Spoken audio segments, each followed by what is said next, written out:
तत्सवितुर्वरेण्यं ॐ शान्ति शान्ति शान्तिः।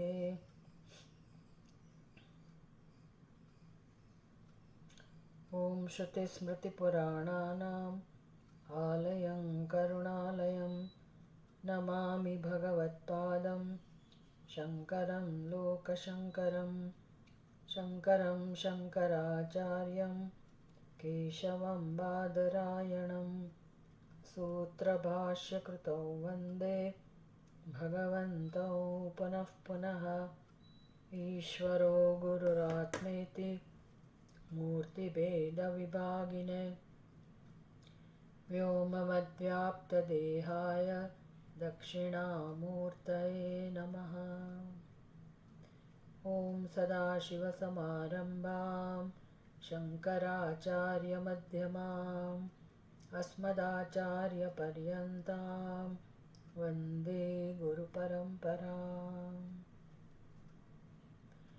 ॐ आप्यायन्तु ममाङ्गानि वाक्प्राणश्चक्षुश्रोत्रमथो बलमिन्द्रियाणि च सर्वाणि सर्वं ब्रह्मोपनिषदं माहं ब्रह्म निराकुर्यां मा ब्रह्म निराकरोत्। अनिराकरणमत्सनिराकरणं मे अस्तु तदात्मनि निरतेय उपनिषत्सु धर्मास्ते मयि सन्तु ते मयि सन्तु। ॐ शान्ति शान्ति शान्तिः।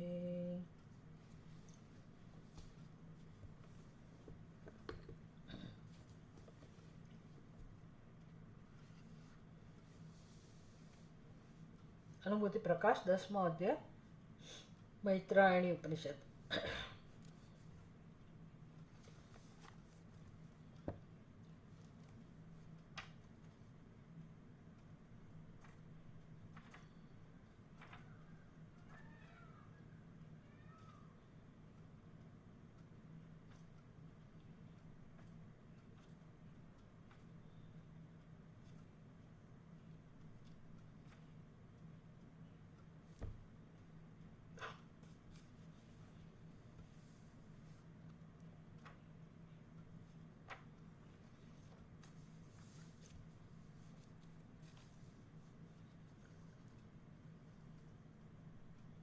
दशमा अध्यायની શરૂઆત કથાથી થઈ।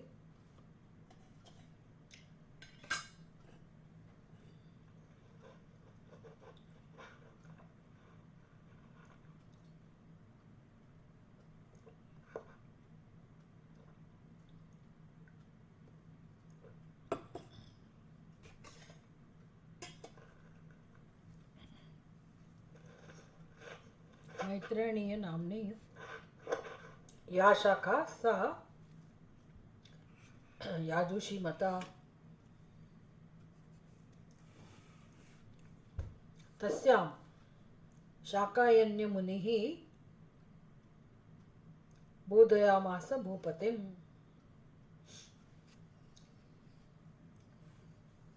यजुर्वेदनी प्रसिद्ध शाखा मैत्रायणी નામની જે શાખા છે એમાં એક પ્રસંગ આવે છે કે એક વખત મુનિ શાકાયન્ય કોઈ એક સમયે રાજા બૃહદ્રથને આત્મતત્વનો ઉપદેશ આપેલો હતો, આત્મતત્વ સમજાવ્યું હતું। તો એવો પ્રસંગ ક્યારે પ્રાપ્ત થયો, કયા સંજોગોમાં એમણે ઉપદેશ કર્યો? तो बृहद्रथः स्वस्य राज्ये पुत्रं संस्थाप्य निर्गतः वने महत्तपस्तप्त्वा विद्यार्थं मुनिम् आययो। એટલે મુનિ પોતે આજે શાકાયન્ય મુનિ છે પોતે ઉપદેશ આપવા નથી ગયા। એટલે આપણે સમજી શકીએ કે આ એ પ્રકારનો સમય હશે કે જ્યારે તરસ્યો માણસ જેવી રીતે કૂવા પાસે જાય એ પ્રસંગ। જેવી રીતે આપણે દૂર દક્ષિણામૂર્તિ ભગવાન માટે એવું કહી શકીએ કે દક્ષિણામૂર્તિ ભગવાનનું સ્થાન કોના જેવું હતું તો કે કૂવા જેવું। એટલે તરસ્યો માણસ કૂવા પાસે જાય। એવી રીતે એક સમય એવો હતો કે જે જિજ્ઞાસુઓ હોય, જેને જીવનમાં હવે વૈરાગ્ય પ્રાપ્ત થયો હોય ઈશ્વર કૃપાથી, અને એ લોકો આગળ વધવા માંગતા હોય અથવા તો સંસારમાંથી મુક્તિ ઈચ્છતા હોય, અને એમને એવી થોડીક સમજ પણ હોય કે મોક્ષ ક્યારેય આવી રીતે તો ના જ મળે, તો મોક્ષનો ઉપાય શું છે, તો સંસારની નિવૃત્તિ કઈ રીતે થાય. એટલે એ જમાનામાં બધું ઉપલબ્ધ હતું, સાધન ચતુષ્ટયનું જ્ઞાન, વિવેક, વૈરાગ્ય, સમાધિ, ષટક સંપત્તિ અને મુમુક્ષુત્વ, એની લોકોમાં સ્પષ્ટતા હતી. એનું કારણ એક જ છે કે જે જૂના યુગથી જે ચાલતું આવેલું, એટલે ગુરુકુળમાં પણ વિદ્યાર્થીને બધું શિક્ષણ હતું, અને એ શિક્ષણ આપણા વેદનું શિક્ષણ, આપણી સંસ્કૃતિનું શિક્ષણ, ચાતુર્વર્ણ્યમ મયા સૃષ્ટમ ગુણકર્મ વિભાગતઃ,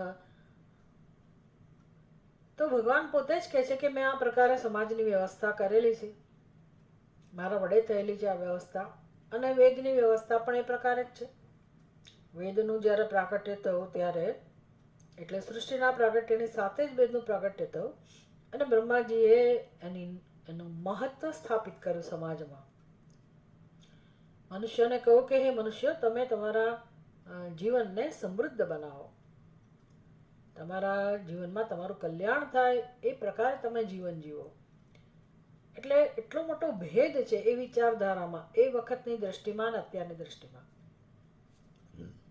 અત્યાર લોકોની સમજ એવી છે કે જન્મ થયો એટલે જીવન પ્રાપ્ત થયું,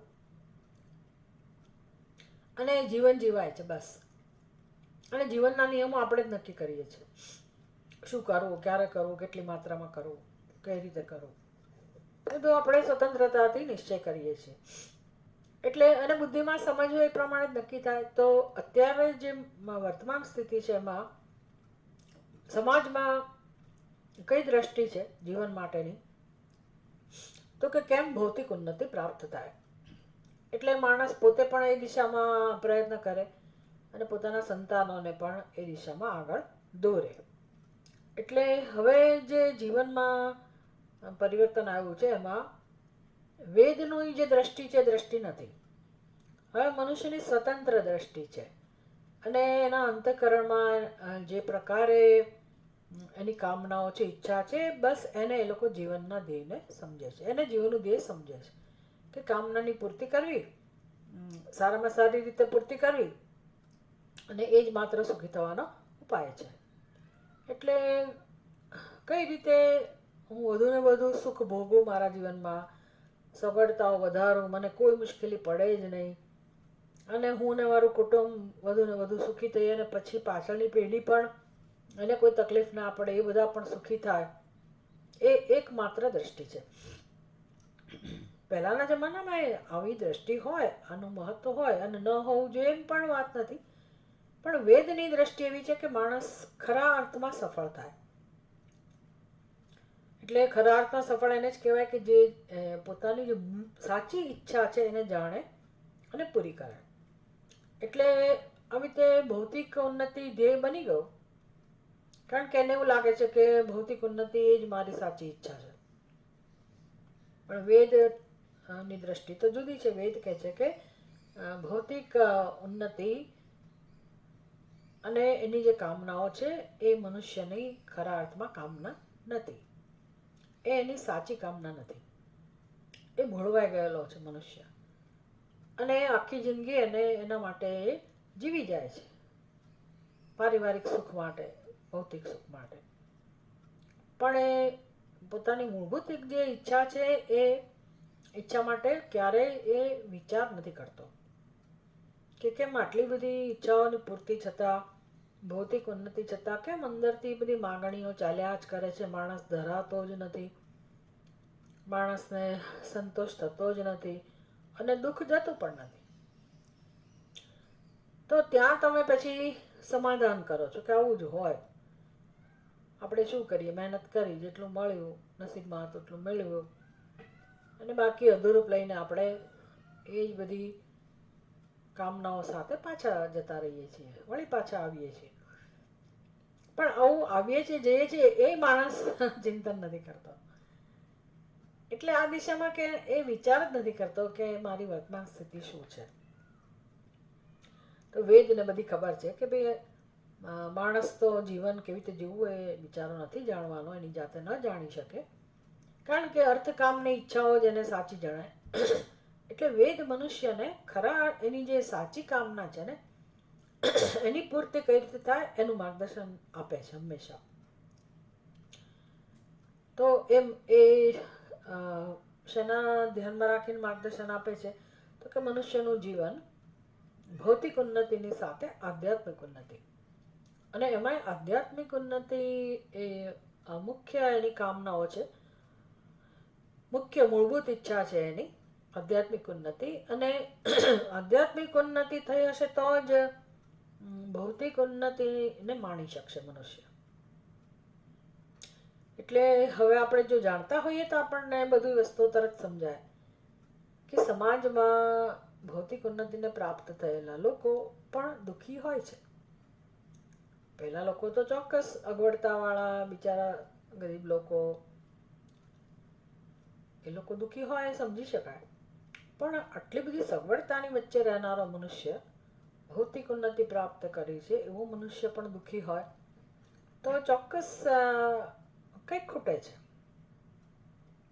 એટલે શાસ્ત્રને ખબર છે કે મનુષ્ય અને જરૂર છે ભૌતિક ઉન્નતિની સાથે, બહારની ઉન્નતિની સાથે એની આંતરિક ઉન્નતિ થાય એ પણ જરૂરી છે. અને એ આંતરિક ઉન્નતિ એટલે જ આધ્યાત્મિક ઉન્નતિ, કારણ કે એ પણ આપણું સત્ય છે, એ પણ આપણી આવશ્યકતા છે જેને આપણે અવોઇડ કરીએ છીએ, જેને ધ્યાનમાં નથી લેતા.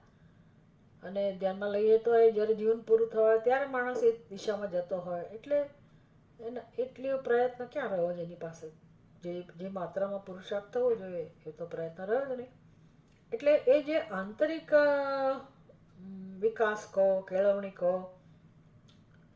જે મનુષ્યના જીવનમાં જરૂરી છે. પશુ પક્ષીઓનું જીવન કેવું હોય તો કે કુદરત એની સંભાળ લેતી હોય.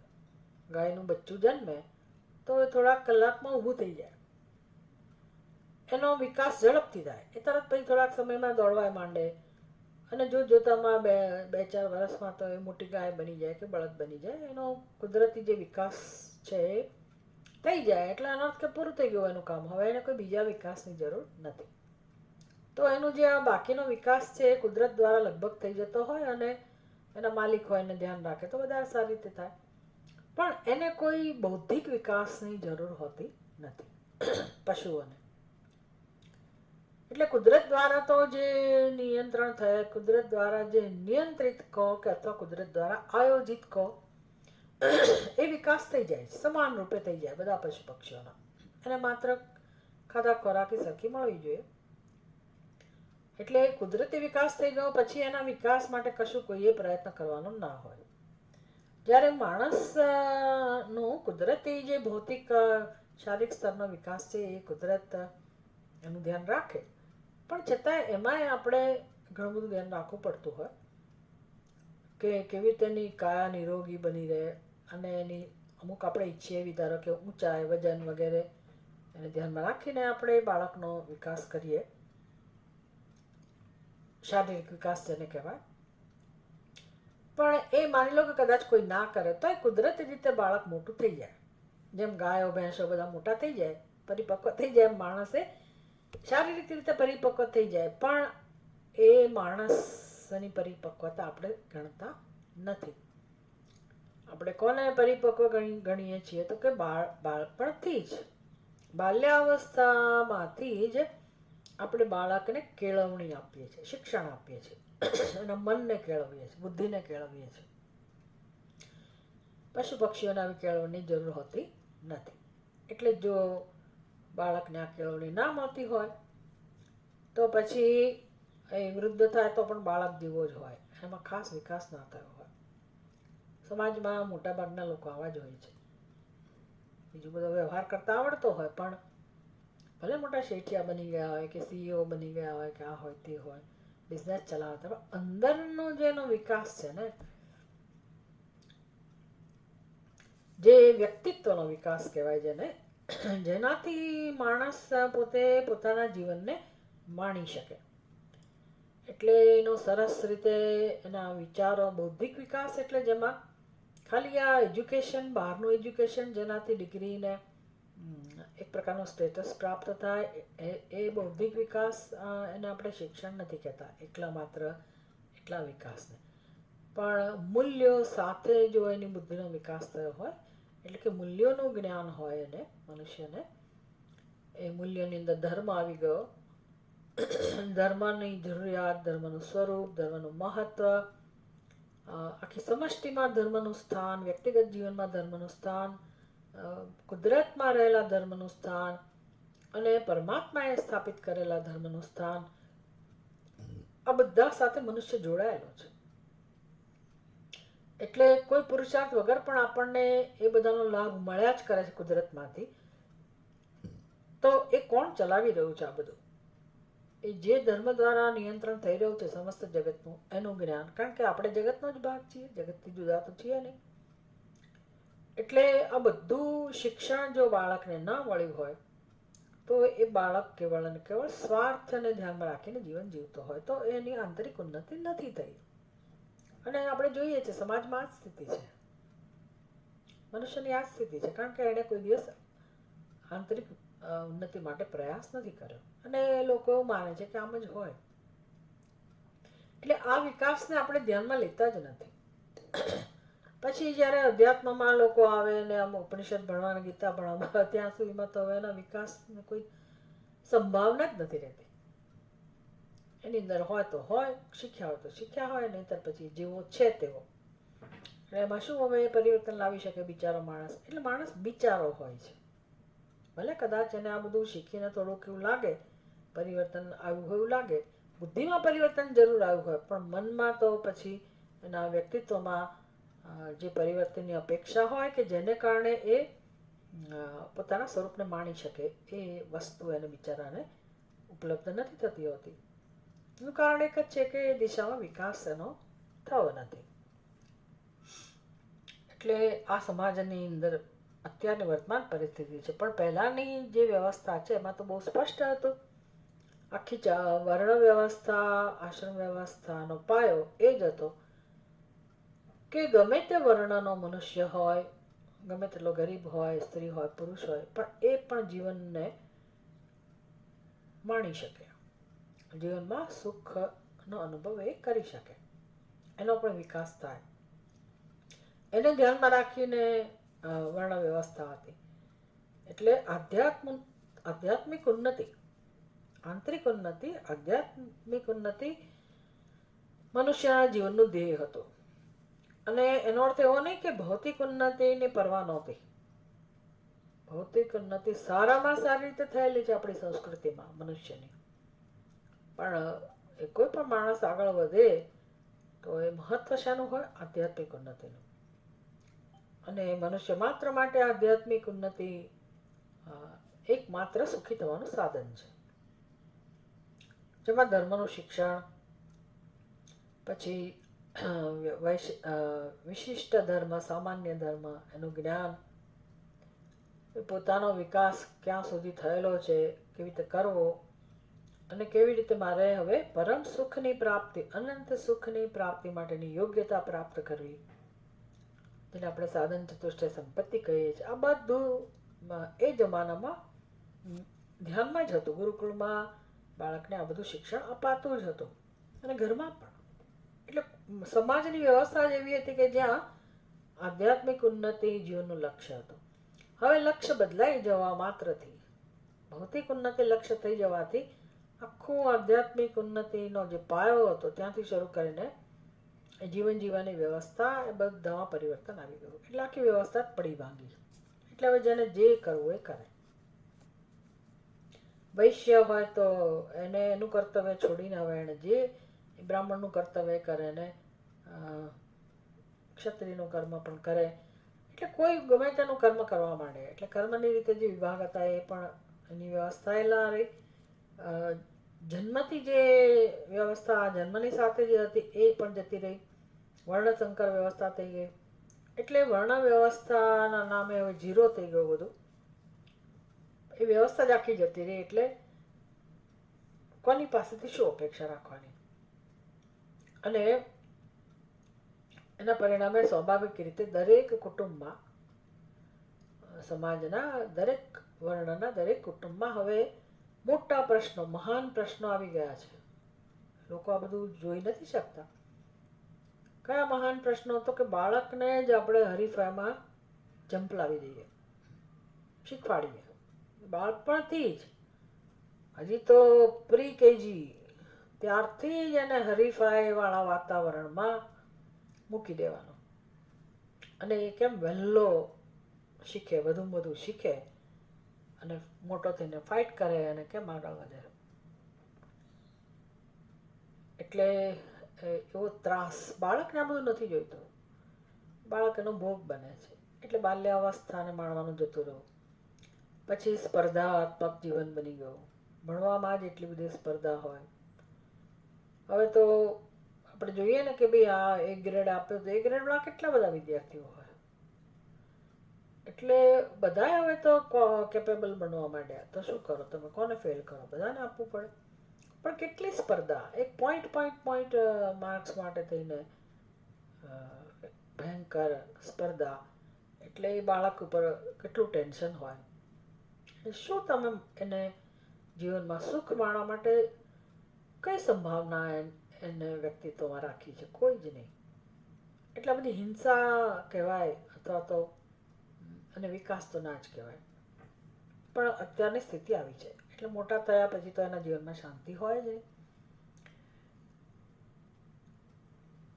અને આધ્યાત્મિક ઉન્નતિ માટે કોઈ પુરુષાર્થ ન હોય, સ્વાભાવિક છે.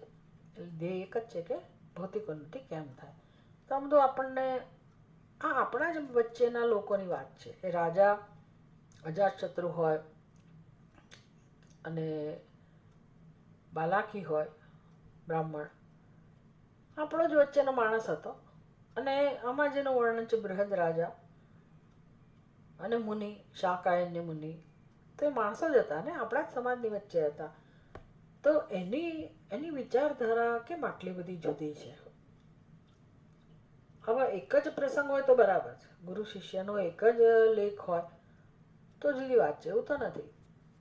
દરેક ઉપનિષદમાં આપણે જોઈએ છીએ કે શિષ્ય જુદા છે, ગુરુ જુદા છે. એટલે આ બધી માત્રા વધારે જ હશે. એ તો વાતાવરણ જ એવું હશે. અને કેટલી બધી સ્પષ્ટતા હશે જીવનની કે જીવન શેના માટે છે. અને એક તો બધા વચ્ચે સામાન્ય સમજ, બધા માટે જીવનનું લક્ષ્ય આધ્યાત્મિક ઉન્નતિ. એટલે હવે આધ્યાત્મિક ઉન્નતિ હોય તો પછી જીવનની રીતિ કેવી હોય, વ્યવસ્થા કેવી હોય સમાજની, કે જેથી દરેક વર્ણ નિશ્ચિંત રીતે, જ્યાં સ્પર્ધાનું વાતાવરણ ના હોય, હુંસાતુસી ના હોય, અને શાંતિથી દરેકને ખબર હોય કે દરેકનું બાળક છે એ મોટો થઈને પોતાનો ધંધો કે વ્યવસાય છે એને જ આગળ વધારશે અને એને મળી જ રહેશે. એને એનો જીવન નિર્વાહનું સાધન મળી જ રહેશે. એટલે એને નાનપણથી કોઈ એવી સ્પર્ધા કરવાની જરૂર નથી. કોઈ એની પાસેથી કશું પડાવી લેવાનું નથી. આ બધું સલામત હતું. વિચાર કરો, સલામતી કેટલી મોટી વસ્તુ છે. અત્યારે આ બધું છે એમાં એનું કારણ એક જ છે કે સલામતી નથી. મારું બાળક ક્યાં જશે? પાછા અનામતવાળા હોય એટલે કેટલી આમ વ્યવસ્થા વિચિત્ર છે સમાજની. અસલામતીના કારણે પછી ના છૂટકે, ના ગમે તો એ બાળકોને આપણે એવા વાતાવરણમાં ધકેલવા જ પડે. અને આપણે ઈચ્છતા હોઈએ કે એને બધું આવડવું જોઈએ, બધા ક્ષેત્રનું જ્ઞાન હોવું જોઈએ. એટલે પછી આ બધા સ્ટ્રેસને કારણે માણસની શારીરિક સ્થિતિ પણ બગડતી જાય. એટલે કે જમાનામાં આ અત્યારના જમાનામાં જે આપણે જોઈએ છે એમાં કંઈ ભલી વાર જેવું નથી લાગતું. દોડી દોડી માણસ જીવનના અગત્યના વર્ષો પૈસા કમાવામાં, કેરિયર બનાવવામાં એટલી દોડધામ કરે, ખાવા પીવાનું ઠેકાણું ના હોય, પરિવારનું સુખ ના હોય, તો એ જીવન છે શેના માટે? આપણને એ થાય શેના માટે કમાઈ રહ્યો છે? બસ એ ભણી લીધું, એની પાસે બુદ્ધિ છે, આવડત છે, એટલે પૈસો કમા, પણ શેના માટે આટલો બધો પૈસો કમાવાની શી જરૂર?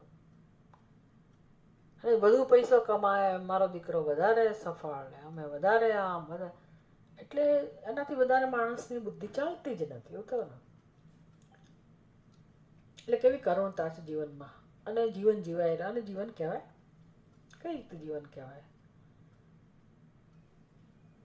એટલે જીવન માણવું અને એના માટે શું હોવું જોઈએ બધું અહીંથી આપણને જાણવા મળે છે કે આ લોકોના જીવનમાં કઈક મહત્વની વસ્તુ હતી એની પાસે, તો કે સંતોષ હતો. એમના જીવનમાં સંતોષ હતો, અને એ ધર્મને કાયદા કાનૂનને ધ્યાનમાં રાખીને જીવતા હતા. અને સૌથી મોટી વસ્તુ જીવનના ધ્યેયની સ્પષ્ટતા. જીવનના ધ્યેયની સ્પષ્ટતા કે મારે શું બનવું છે એવું નહીં. જીવનના ધ્યેયની સ્પષ્ટતા, હું મોટો થઈને શું બનીશ એને જીવનનું ધ્યેય ના કહેવાય. એ તો સમાજમાં જે ચાલે છે એમાંથી જે અત્યારે જે વધારે લોકપ્રિય હોય એ લોકો પસંદ કરે કે હું એ બનીશ. પણ સ્પષ્ટતા એટલે કે મારા મનમાં પરમ પ્રેમની અનુભૂતિ, પરમ સુખની અનુભૂતિ, સંતોષની અનુભૂતિ થાય, એનું નામ ખરેખર જીવનની સફળતા. એ જીવનનું ધ્યેય છે. તો એના માટે મારે જીવન કેવી રીતે જીવવું જોઈએ, બસ એ પુરુષાર્થ છે. એ આધ્યાત્મિક ઉન્નતિ જો લક્ષ્ય હોય અને એ સ્પષ્ટ હોય આપણી બુદ્ધિમાં, તો આપણે જીવનમાં નવરાજ ના પડીએ. એટલે કે માણસ વ્યસ્ત હોય, જેમ પૈસા કમાવામાં પડેલો માણસ વ્યસ્ત હોય છે ભૌતિક ઉન્નતિમાં, ભૌતિક ઉન્નતિ પ્રાપ્ત કરવામાં લાગેલો માણસ જેમ વ્યસ્ત હોય છે સતત, એવી રીતે જો આધ્યાત્મિક ઉન્નતિનું ધ્યેય જેને સ્પષ્ટ છે એ પણ વ્યસ્ત જ હોય. એ વ્યસ્ત જ હોય, પણ એ જીવનને માણતો હોય. અને ઘણું બધું એને કામ કરવાનું છે, એટલે એનું ફોકસ્ડ, એની લાઈફ ફોકસ્ડ હોય, અને સતત નિરીક્ષણ થતું હોય, આત્મનિરીક્ષણ થતું હોય, પોતાના કર્મો, પોતાની કર્મો એટલે ધર્મ, પોતાની ફરજ, અને પોતાની અંદર રહેલી આવડત, સૂઝ, સમજ શક્તિ, આ બધાનો ઉપયોગ કરતો હોય માણસ, અને જીવન જીવતો હોય પોતાના કાર્યક્ષેત્રમાં. પોતાનું કાર્ય સારામાં સારી રીતે કરવું, નિષ્ઠાથી કરવું. એટલે માણસે બધું શીખવા માટે બહુ જ પુરુષાર્થ કરવાનો હોય, અને એ પુરુષાર્થ એના જીવનમાં પણ થઈ રહ્યો હોય. એ નથી તો પછી બહારનો પુરુષાર્થ જે છે ભૌતિક ઉન્નતિ માટેનો, એ એકલો છે અને અંદરથી એને બિચારાને ખબર જ નથી કે મને મારા મનને શેની ઈચ્છા છે, મારું મન શું ઈચ્છે છે એને ખબર જ નથી. એટલે કોઈ દિવસ એને તૃપ્તિનો, સંતોષનો અનુભવ ના થાય. તો એ સફળ તો ના જ કહેવાય. આપણે ખાલી સરખામણી કરીએ છીએ કે આ જે બધા સંવાદો છે એ જમાનાના, તો આ જ જગ્યા હતી ને, આ જ પૃથ્વી હતી ને, આ જ સમાજ હતો ને, આપણો જ દેશ હતો ને. કે અમેરિકાની કે આફ્રિકાની વાત તો છે નહીં, આપણા જ દેશની વાત છે. એ બધા એ નજીકમાં જ ક્યાંક કોઈક રાષ્ટ્રની અંદર જન્મ્યા હશે, અને આવા આપણે જેને જાણીએ છીએ એવા જંગલોમાં જ રહીને એ લોકોએ પોતાનો વિકાસ કર્યો હશે, અરણ્યમાં રહીને. તો કેવી સુંદર લાઈફ, કેવું સુંદર જીવન એ લોકો જીવ્યા હશે. એટલે રાજાએ પણ પોતાનું રાજ્ય કેવી સરસ રીતે ચલાવ્યું હશે. કોઈ સામાન્ય માણસ હોય અને ગુરુ પાસે ગયો હોય ને એને માંગણી કરી હોય તો એ આખી વસ્તુ જુદી હોય. તો આટલા રાજા મહારાજાઓ, આટલી ભૌતિક ઉન્નતિને શિખરે બેઠેલા રાજાઓ, જ્યાં કોઈ પ્રકારની સંપત્તિનો અભાવ નથી, એવા રાજાઓ જ્યારે વિચાર કરે જીવનમાં કે દેટ્સ ઇટ, હવે મારે આત્મ ઉન્નતિ માટે આગળ વધવું છે, અને ખબર છે કે મારે એના માટે પ્રયાસ કરવો પડશે. પછી એવું નહીં કે તો ઘરમાં બેઠા થાય, તો આપણે શું કરીએ, મનને મનાવવું પડે, બાકી ઘરમાં બેઠા કશું ના થાય. ઘરની ચિંતા થાય, ઘરમાં બેઠા ઘરની જવાબદારી હોય, ઘરનાની ચિંતા હોય, પોતાની ચિંતા હોય, પોતાની ફરજ હોય, એમાં શું માણસનું બિચારાનું મન આમાં ક્યાં લાગે? એટલે કેટલો પુરુષાર્થ જોઈએ આપણને ખબર નથી મોક્ષ માટે. એ રાજાઓ સ્પષ્ટ હતા કે મોક્ષ માટે હવે આખું જીવન મારે આપવું. અત્યાર સુધીનું જીવન રાજકારભારમાં આપ્યું, તો હવે બેમાંથી એક, કાં તો સંસાર કાં તો મોક્ષ. આવું એણે વિચાર્યું હશે. એટલે એ ભૂપતિ, જેનું નામ છે બૃહદ્રથ, સ્વસ્ય રાજ્યે પુત્રમ સંસ્થાપ્ય નિર્ગતઃ વને, પોતાના પુત્રને સારી રીતે સ્થાપિત કર્યો કે જેથી હવે બીજા એને ગાદી ઉપરથી ઉઠાડી ના દે, બીજા સાથે એને સંઘર્ષ ના કરવો પડે. આમ સલામત ભરેલો આ જ હોય પરંપરા. એટલે હવે એ પણ એવી સુંદર રીતે એનો પુત્ર પણ, એને અપેક્ષા હોય એના પિતાને કે એનો પુત્ર પણ રાજગાદી સારામાં સારી રીતે સંભાળશે. એને શિક્ષણ આપ્યું જ હોય તો રાજ્યનો કારભાર કેવી રીતે સંભાળવો, અને પોતાની ગેરહાજરીમાં એટલો વિશ્વાસ હશે તો જ ને, મારી ગેરહાજરીમાં મારો પુત્ર આ કાર્ય સારામાં સારી રીતે કરી શકશે. અત્યારના મા બાપ તો કેવા વિચારવાવાળા હોય, ભાઈ મારે તો રહેવું પડે એની સાથે, એને સારું લાગે એટલે હું હોઉં તો પછી હું કંઈક કરી આપું ને, એને બિચારાને ખાવા પીવાની તકલીફ ના પડે. એમ કોઈક ને કોઈક રીતે આપણે એવું કારણ શોધી કાઢીએ કે જેથી આપણી હાજરીમાં જ એનું ભલું થાય. એટલે કે આપણે એવાને નમાલા જ બનાવ્યા છે છોકરાઓને કે છોકરીઓને, કે તમારી ગેરહાજરીમાં એ ઘરે ના ચલાવી શકે, પોતાનું લગ્ન, પોતાનું કુટુંબ, એનો એ વ્યવહાર ના કરી શકે, પોતાનું કુટુંબ ના નિભાવી શકે. એટલે મારી હાજરી તો જોઈએ છે. એમ માતા પિતા છેક સુધી ઘસાયેલા ને ઘસાયેલા. કેટલા આપણા સાધકો સત્સંગમાં નથી આવી શકતા. મને એમ થાય કરે રે કેવી ખરાબ, એમને કેટલું દુઃખ થતું હશે કે અમારે આ ઉંમરમાં આ બધું કરવું પડે છે, સત્સંગ સિવાય બધું કરવું પડે છે. સારું છે કે ઓનલાઈન છે એટલે કંઈક એ લોકો બિચારા લાભ લેતા હશે, પણ આવું જ્યારે હું વાંચું ને કે બે રાજા જતો રહ્યો વનમાં, તો આ કઈ સ્ટોરી નથી, આ હકીકત છે, ઇતિહાસ છે. ઇતિહાસ આવું બન્યું એક જમાનામાં, એટલે સાચી ઘટના છે. અને આવી એકની નહીં, અનેકની. એવું કેમ છે તો કે એવો નિયમ જ હતો કે વાનપ્રસ્થ નામ જ આપ્યું છે કે હવે મનુષ્ય શું કરવાનું હોય. તો છોકરાઓને તમે તૈયાર કર્યા જ ના હોય તો મુશ્કેલી થવાની જ છે. પણ આ રાજાઓએ પોતાના છોકરાઓને ટ્રેન કર્યા જ હોવા જોઈએ, જેથી બહુ જ વિશ્વાસપૂર્વક એ લોકો પોતાના દીકરાઓને જવાબદારી સોંપી દે છે કે ભાઈ આ રાજ્ય ચલાવશે. નાના કુટુંબની જવાબદારી સોંપવી, ના રાજ્યની જવાબદારી સોંપવી. રાજા કેવી રીતે એવું કરી શકે કે ભાઈ મારી ગેરહાજરીમાં મારો દીકરો આ બધું સરસ રીતે કરશે? એવું ક્યારે વિચારી શકે? એને કોન્ફિડન્સ હોય, એને ટ્રેનિંગ આપી હોય, એને એટલો વૈરાગ્યનું મહત્વ સમજાવ્યું હોય કે અમે ભવિષ્યમાં તારી સાથે નહીં જ હોઈએ અને તારે તારું જીવન જીવતા શીખવાનું છે, અમારે અમારું જીવન જીવવાનું છે. એટલે એ રાજા પોતે પણ સ્પષ્ટ હોવો જોઈએ. અને છોકરાના જીવનમાં જે થાય તે he has to learn, they have to learn how to manage there life. પણ આપણા લોકોમાં બિચારામાં કોઈ જ આવી હિંમત નથી અને સમર્પિત છે કે આ છોકરાઓ માટે તો જે છે તે છોકરાઓ જ છે ને, એટલે એમને સમર્પિત થઈને રહે છે. શું કરે, ક્યાં જાય? અને પછી એ છોકરાઓને પણ ખબર નથી કે મારા માતા પિતાને હવે શેની જરૂર છે. They also don't know. એટલે એ લોકો પણ મમ્મી પપ્પાને રાખવા જોઈએ, ચાલે છે. એટલે જીવનનો જે ખરો ઉપયોગ છે ને, માણસ કઈ અવસ્થામાં કરશે, કઈ અવસ્થામાં કરે?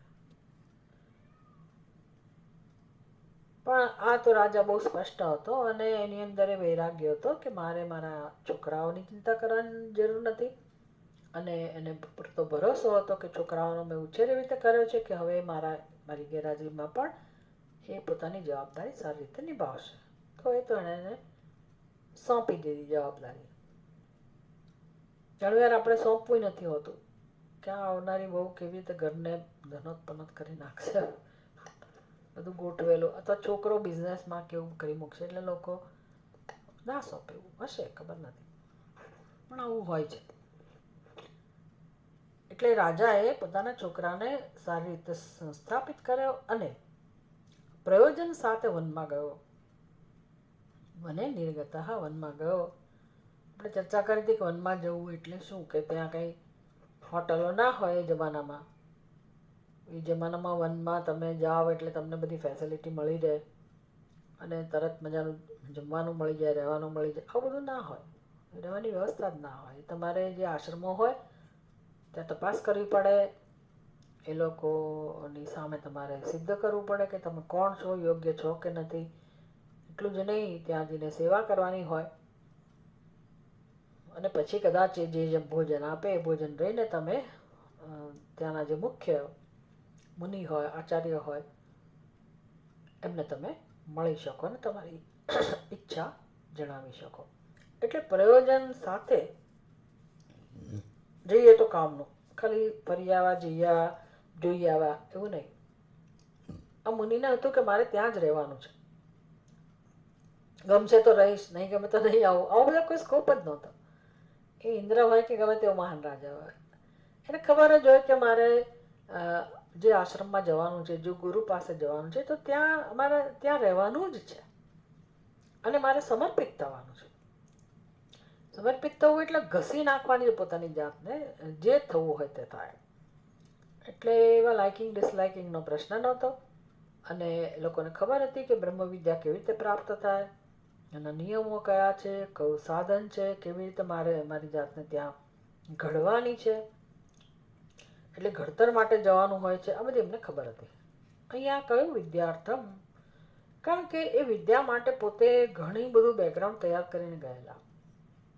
મહત્તપસ્તપ્ત્વા, તો આશ્રમમાં જઈને તમને તપ કરવાનું કહેવામાં આવે કે તમારે તપ કરવાનું હોય, અને એમણે કર્યું હશે આશ્રમમાં જઈને. આશ્રમમાં રહેવું જ એ જ મોટી તપશ્ચર્યા છે. તો એ પહેલાં વનમાં મુનિ પાસે જતા પહેલાં જ એમણે તો ઘણું બધું તપ કર્યું વનની અંદર. એટલે રાજા હતા એટલે એની પાસે એટલી સંપત્તિ હોય તો એણે એનો સદુપયોગ કરે.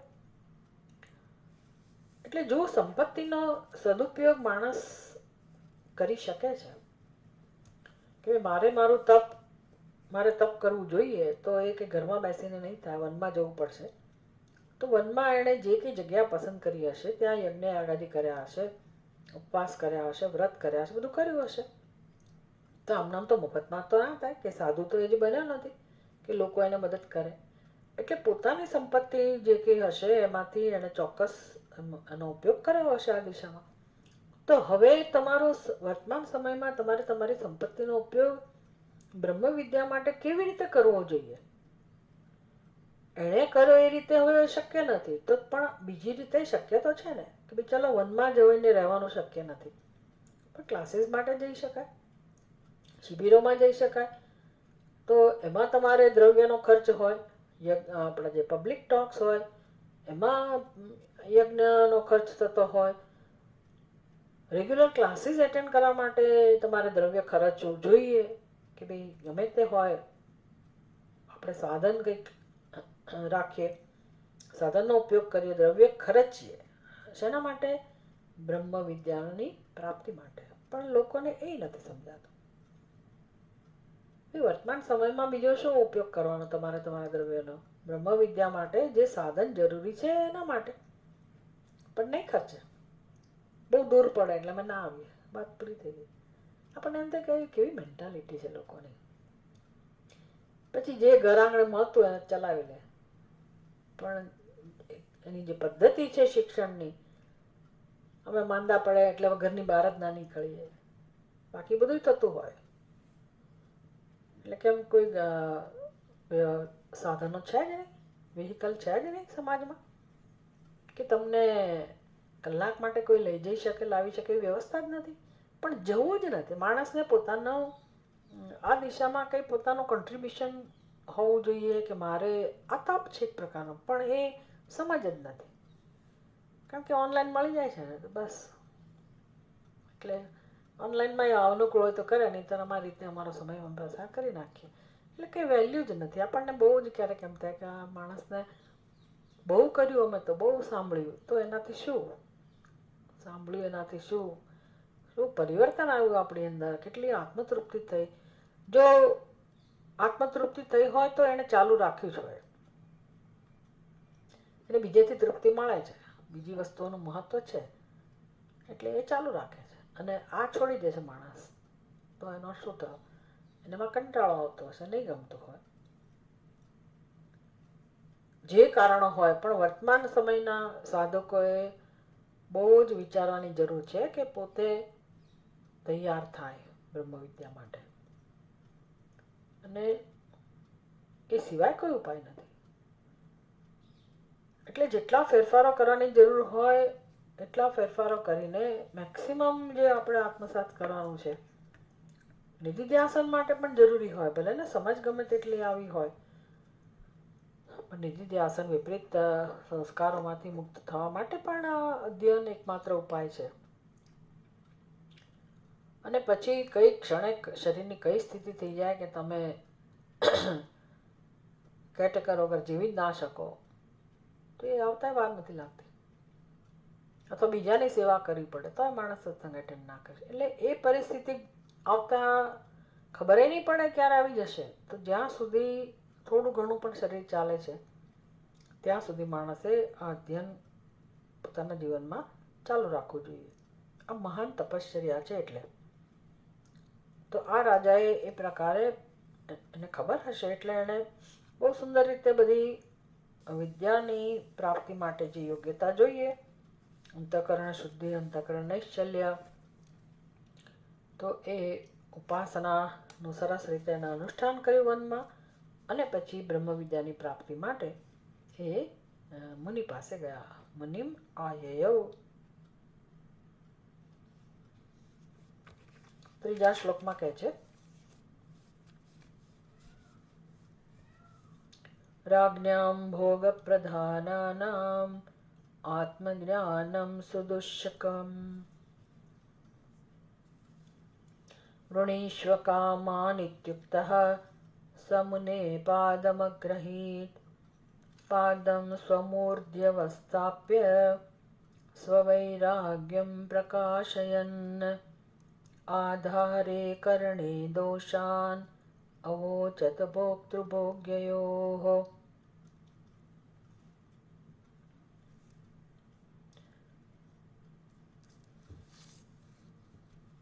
બંને શ્લોક સાથે કયા છે.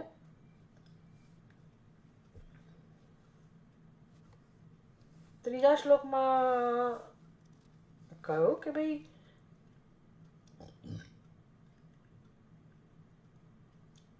ત્રીજા અને ચોથા બંને શ્લોકમાં એણે શું કહ્યું? વને ગયા મુનિ પાસે. પછી ત્રીજા ને ચોથા શ્લોકમાં એના વિચારો વ્યક્ત કરવામાં આવ્યા.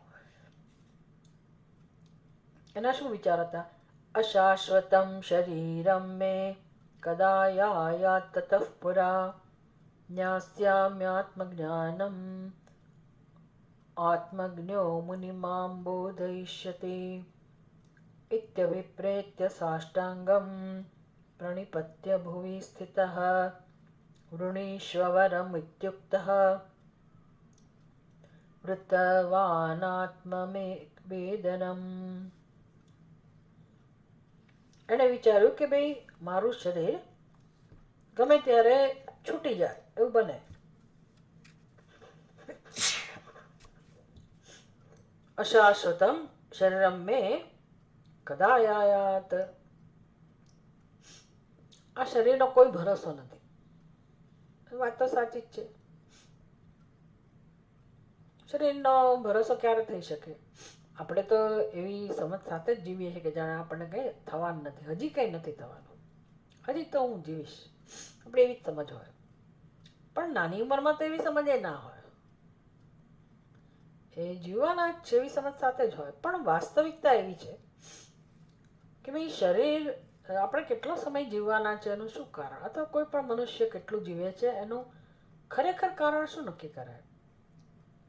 બી કોઈને હાર્ટ એટેક આવ્યો એટલે મૃત્યુ થયો, કોઈને બીજું કંઈ મુશ્કેલી થઈ એટલે મૃત્યુ થયો, કોઈનો એક્સિડન્ટ થયો એટલે આમ થયો, જે રીતે મૃત્યુ થતા હોય, પણ છેવટે મૃત્યુનું કારણ કયું?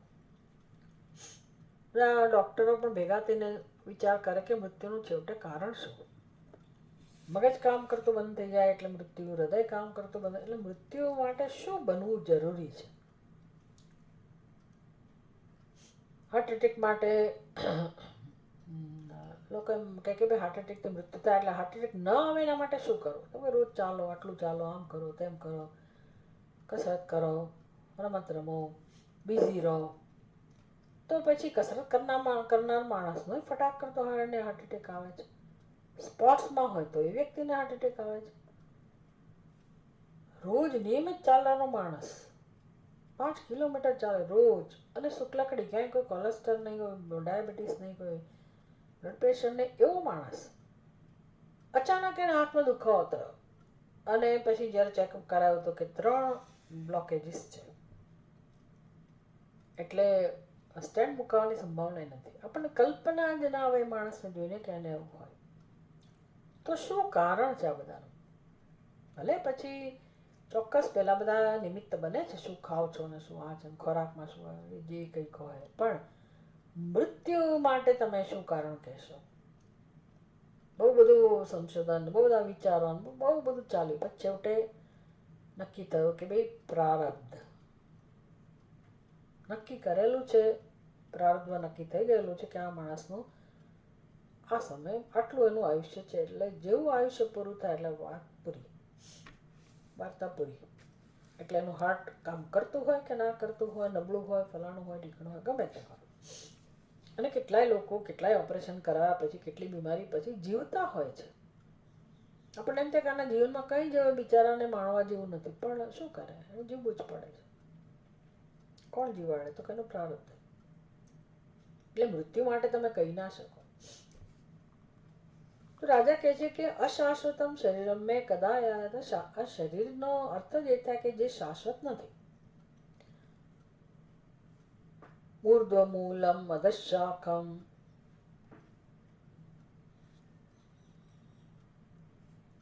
ઊર્ધ્વમૂલમ અધશાખમ, અશ્વત્થમ.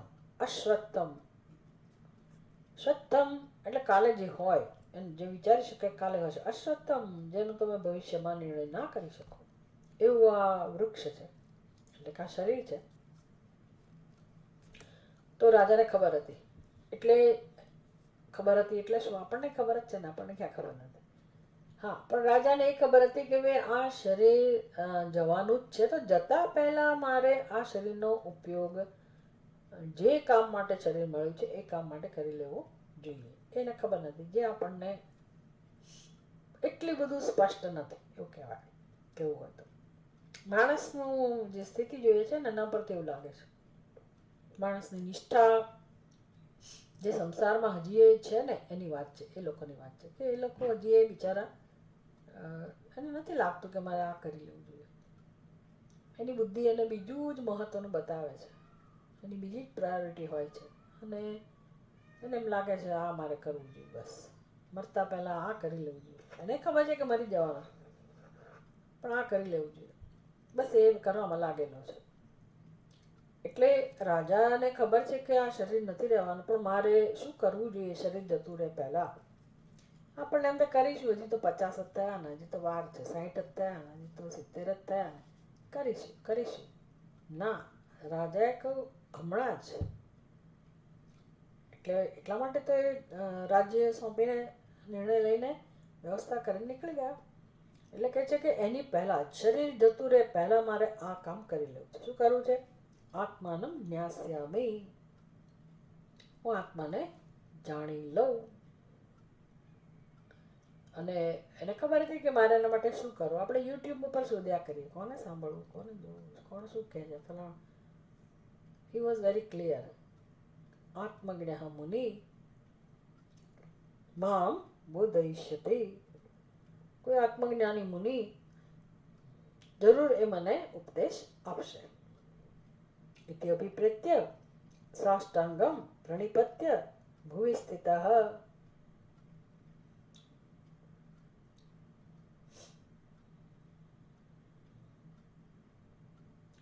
કોઈ આત્મવેદતા મુનિ મને જરૂર ઉપદેશ આપશે એવા નિશ્ચયથી, તાત્પર્યથી એ રાજા શાકાયન્ય પાસે ગયા અને પ્રણિપત્ય ભૂવી ભૂવી પૃથ્વી ઉપર લાંબા થઈ ગયા. તદ્વિધિ પ્રણિપાતેન પરિપ્રશ્નેન સેવયા. તો એ તો સાષ્ટાંગ દંડવત પ્રણામ કર્યા એમને. અને મુનિએ કહ્યું એને કે તું વર માગી લે.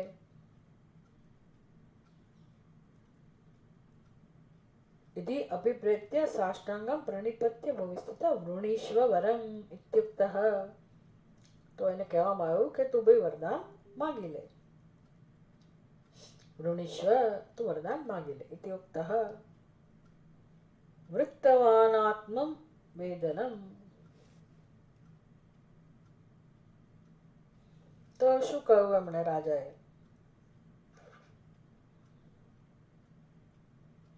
રાજાએ શું પસંદ કર્યું? વૃત્તવાન આત્મવેદનમ. રાજાએ આત્મજ્ઞાનને જ વરદાનના રૂપમાં પસંદ કર્યો. વરદાન એટલે જ્યારે સાધુ પુરુષો પાસે કોઈ વ્યક્તિ આવે અને પ્રણામ કરે તો સાધુ પુરુષો પૂછે કે ભાઈ શું જોઈએ છે તને? અથવા તો આમાં તથાસ્તુ કે આપણી સંસ્કૃતિમાં આવું જ છે. માતા પિતાને પગે લાગીએ તો માતા પિતા પણ બસ ભગવાન તારી કામના પૂર્ણ કરે. કોઈ બ્રાહ્મણને આપણે પગે લાગીએ અમુક યજ્ઞ યાગાદિ કર્યા પછી, તો એ બ્રાહ્મણોને પગે લાગે તો બ્રાહ્મણો પણ આશીર્વાદ આપે કે તમારી મનોકામના પૂર્ણ થાવ. એ જ પ્રકારે આ સંતે પણ કહ્યું કે ભાઈ તને શું જોઈએ છે, શું ઈચ્છાથી આવ્યા છે, શું જોઈએ છે? તો એમણે કહ્યું કે મને આત્મવિદ્યા જોઈએ છે, મને આત્મજ્ઞાન જોઈએ છે. તો હવે જોવાનું છે કે મુનિએ આત્માનો ઉપદેશ આપવાનું શરૂ કર્યું કે શું થયું. મોટાભાગના ઉપનિષદોમાં તો આપણે જાણીએ છીએ કે જેમ નચિકેતાને એમ રાજાએ કંઈ સીધું આત્મવિદ્યાનું જ્ઞાન નથી આપ્યું. ખરેખર તો નચિકેતા તો યમરાજા તો બંધાઈ ગયા હતા વચન આપવાથી.